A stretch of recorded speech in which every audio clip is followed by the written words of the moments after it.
Hi and welcome to SCW, the wrestling channel here on YouTube.com. Thank you for choosing the channel and choosing the video. Please subscribe right now. Leave in the comments in the comment section. Please like and share the video as well. Going to be talking NXT TakeOver 30, the predictions video here for you here and now. The full match card and giving you my opinions as well as my predictions for the show. Don't forget that WWE's SummerSlam predictions are already on the channel, so do make sure to go and check those out after this particular video. And if there are any last minute matches added to either show, I will do another video which will include those matches and also my thoughts and predictions on those. But without further ado, this is NXT TakeOver 30. Let's start off. We've got a kickoff match. We've got a triple threat tag team match for the #1 contendership for the tag team champions. So Imperium will have new challengers after this takeover. Will it be Breezango? Will it be the team of Raul Mendoza and Joaquin Wilde? Of course, the Liago de Fantasma. And as well, we've got Oney Lorcan and Danny Burch. Now, three, you could argue, creditable teams, but I would say that looking at this, this shows that the NXT Tag Team division is probably its weakest for many, many years. It is lacking depth, in my opinion. Of course, Imperium are a great tag team. I do think they are worthy champions. Undisputed Era have been there many times before. But outside of that, this is the three strongest teams we've got, which, don't get me wrong, they are great teams. They put on great matches, but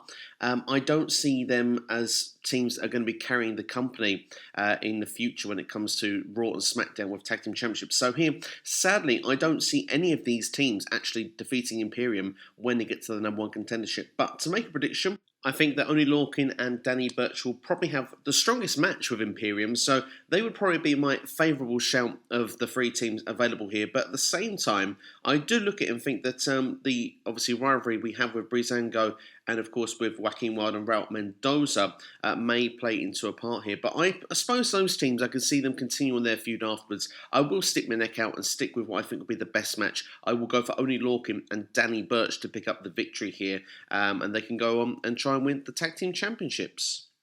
Let's go on to the main card then. I'm going to start with the North American Championship ladder match that's been put together. Now, we've had a series of qualifying matches, we've had second round matches, and we've finally got the 5 contestants in place. We've got Damien Priest, we've got Cameron Grimes, we've got Johnny Gargano, Bronson Reed, and the Velveteen Dream as the 5 in the match. Now, I do expect this to be a fantastic ladder match. Now, of course, NXT knows how to put on a great ladder match. The first inaugural NXT North American Champion was won via ladder match, which of course was Adam Cole back in New Orleans back in 2018.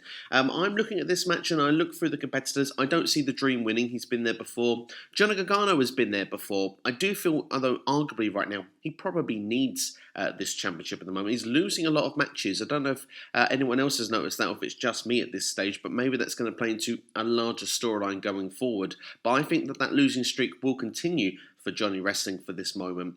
Bronson Reed has been on the streak of his life. He is literally been pushed as the man going into this, to the point you could argue that he probably should win the championship while the iron is hot. He's actually been pushed to the moon here, and for you to kind of remain and having that faith in Bronson Reed, it would be good for him to win that championship. But of course, in classic WWE fashion, I do believe that, of course, he was holding the belt up high before the event. He beat Damien Priest the week before.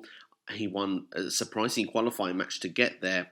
I think that they will probably feel he's got over enough during this program, and that he will probably do the job here and not walk away as the champion. So it comes down to Priest or Grimes, and I'll be honest with you, I think, to be honest, it could be any of these guys winning this championship. The only one I'm confident that won't win is the Dream. But I'm going to go with Priest and Cameron Grimes as the most likely. I wouldn't be surprised to see Grimes winning it, just purely because of his annoying self and people wanting to see him lose and stuff like that. And I think then it leads for a babyface to chase afterwards, which I think is probably the interesting story that could be the fallout from this. But I'm going to make the prediction, though. I'm going to go contradict myself. I'm going to go for Damien Priest to win this, because I think Priest has had a lot of time flirting around this championship over the course of the year. He's faced Keith Lee. He had a great program as well with Finn Balor. He's turned babyface. And I just feel with Priest, he did the job the other week to Bronson Reed as well. I feel like his time is now to be getting a championship in NXT. He's been around there for a little while now. He's a great athlete, and I think that he could carry the belt with prestige. So I think Priest is the guy. I think that that is going to be my prediction. Now, of course, Velveteen Dream did win at the expense of Finn Balor, who was cost the opportunity by Timothy Thatcher. That match has not been announced yet for TakeOver, and of course it could be safe for, well, you know, one of these Wednesday night wars that we've got. But let's just say it's a last minute add-on. I would go for Finn Balor to pick up the victory purely because, well, Balor doesn't lose a TakeOver, and I believe that Balor is someone who can still be in and around the top end of the picture. He's someone in the NXT stacking order that it doesn't really matter how often he wins or loses. He can be put anywhere positioned in the card, and I do wonder if he could end up back positioned against maybe someone like a Karrion Kross somewhere down the line, but we'll come on to Kross later in the video.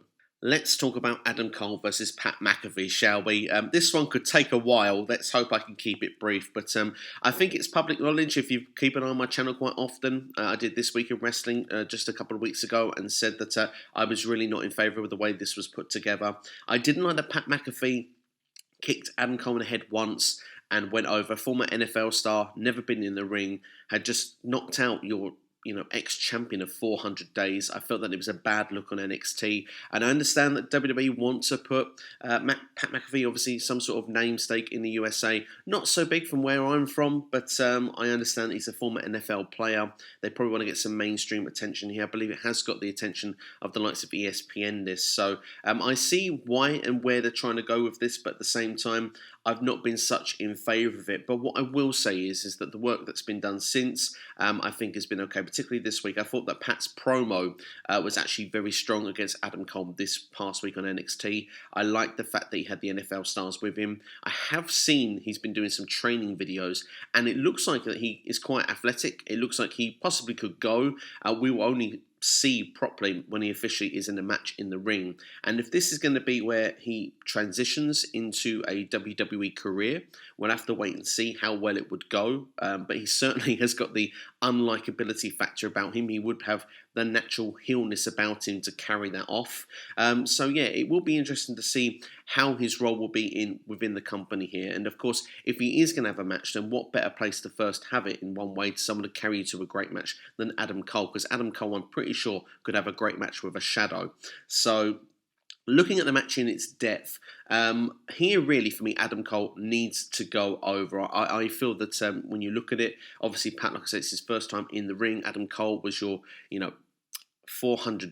over 400 day NXT champion, was undefeated for a long time. Of course, he has the help with the Undisputed Era a lot of the time, which of course, yeah, Pat, you're kind of right with that, but of course it's been well done over the time Adam Cole can go. But the question mark is here, I have a feeling that Pat's going to win. I don't know why, and I don't like that I feel that way, but this is WWE, and they will do what they do to get the mainstream headlines. I think it would be a bad look for Adam Cole to lose this match. They might find a way to try and protect Cole in the way of the build. One interesting way that they could do that is that the Undisputed Era could actually turn on Cole and actually be sided with Pat McAfee, which would be very strange, but it would make Cole full-on babyface. They could then do something different with the group, because let's be fair, the group's been together for 3 years. If they're not going to Raw or SmackDown in the upcoming draft, then they need to do something different with the group. It has become for the first time where you feel they've done it all. Where can they go next? And arguably the only feud they can really do is with each other, that I think would really excite fans, to be fair. There's such stars in there like Roderick Strong, Bobby Fish, Kyle O'Reilly. You could argue at least 2 out of the 3 there, I believe, could be potential top of the card of NXT as well. I mean, I think Strong is such a great in-ring wrestler. Kyle O'Reilly, for me, unbelievable performer. And of course, I mean, he was a great single star in Ring of Honor as well back in 2016. Him and Cole have had some unbelievable matches together previously. So I wouldn't be surprised to see something like that happen. I personally think that the UE are stronger together than they are apart, personally, particularly if they were to go to Raw and SmackDown anyway. I think they'd get lost in the shuffle on their own, which is crazy to say, because Cole, for me, is one of the biggest names in NXT and should be at least a mid-card champion, AJ Styles kind of level, or Daniel Bryan kind of level if he came up. But with the rest of them, I could see them getting lost in the shuffle. So I'm kind of going off track here a little bit, so I shall get back on track for you. I hope that that doesn't happen, but I wouldn't be surprised if McAfee finds a way to cheat to win, whether it's some sort of illegal object, maybe it's a chair, maybe it's a kendo stick, something or another that gets in the victory. And it would be interesting to see how they're going to do it. I'm going to be rooting for Cole all the way. I think this is the best way to put this and to finish this off. I'm rooting for Cole, but I feel Pat McAfee's going to win this, and I'm not feeling good about it, I'll be brutally honest, but I'm sure that they have a plan. I'm going to trust them, and we're going to see how it plays out at TakeOver. I'd love it to be a 5-minute squash. I'd love that, as Adam Cole said, he's going to make an example of him, but I just can't see it being that simple. Next, let's look at the NXT Women's Championship. We've got Shirai against Dakota Kai, and Raquel Gonzalez is back. She's in the corner. I like that she came back this week because, there was a feeling that Shirai was going to quite clearly win this match. The only thing I don't like about the way that Raquel came back was that they actually made it quite clear in storytelling that Dakota Kai doesn't have a chance really without Raquel by her side. It felt like she was quite weak after Dakota Kai did have a good singles win. And I must admit, my feelings on Dakota Kai, I think she's a great talent. I think that she's awesome. I think that she's one for the future for definite. And I think she is a future NXT Women's Champion. I just don't think that TakeOver 30 is the right time to put the strap on her. I do love her relationship with Raquel. I do think it's like a Shawn and Diesel kind of relationship, as we've said previously. It wouldn't surprise me if she won the belt, but I just feel that it's not the right time. I think Io is on a roll right now. She's arguably the best women's wrestler in the world. She's got her opportunity to become NXT Women's Champion. Her first TakeOver, if I'm not mistaken, defending the belt as well. I think that she should have a lengthy reign. I think she should hold the belt to at least November, if you're asking me. So for that reason alone, I'm going to say that Io Shirai here is going to pick up the W. I can see her going on to future opponents at a following TakeOver. And Dakota Kai, I think a time will come, but actually, I like that, as I said, the dynamic that she has with Raquel. I wouldn't mind seeing them going for the Women's Tag Team Championships. They can be defended on all 3 shows. I think that that would be a fun platform for them going forward. Last but not least, let's talk about the NXT Championship. Keith Lee against Karrion Kross, with, of course, Scarlett in the corner. For me, this is arguably a dream match and a no-win situation here, because this match for me is possibly one of the biggest of the entire weekend. And of course, we have AEW at the same time. We've got SummerSlam the night after. I think that's a big statement to say that I think these two are 2 people that could have a WrestleMania main event in about 3 or 4 years' time. I really rate them that high. Karrion Kross is an unbelievable talent. He's got the look of a psychopath. He's got a great promo on him. He can make you believe words that come out of his mouth. He's got a kind of Brock Lesnar feel of dominance about him when he's in the ring as well. He really feels like money. He feels like the future. You look at him and you see a star. The thing with Karrion Kross that lets him down at this particular moment, he's not been in NXT very long. So that makes you believe that actually, yes, he's had about 6 or 7 matches. He's dominated all of them. Let's not forget Tommaso Ciampa is one of the people he dominated in 6 minutes. But you go to the flip side, if you look at the other show on a Wednesday evening, if Karrion Kross was immediately to become the NXT champion, is he someone that's going to win the ratings war? So that's the big question you have to ask yourself. Keith Lee, on the other hand, has been in NXT for a number of years. He's worked his way up, and he's been arguably the person who has benefited most from NXT becoming a 2-hour show on the USA Network. He's become a superstar. Literally had a big moment, breakout moment at Survivor Series. He got a Royal Rumble moment. He's been arguably the greatest North American champion up to this point, relinquishing the championship instead of being defeated for it. He was now a double champion with the North American title and the NXT championship. And now, as head of the card, he's now got a great challenge you could argue would be the biggest challenge he will have in NXT, and you could wonder if this match is just being done a little too soon, because you look at that and say, well, then who should lose? Karrion Kross, the dominant force, shouldn't be stopped yet. Keith Lee, not long been the champion.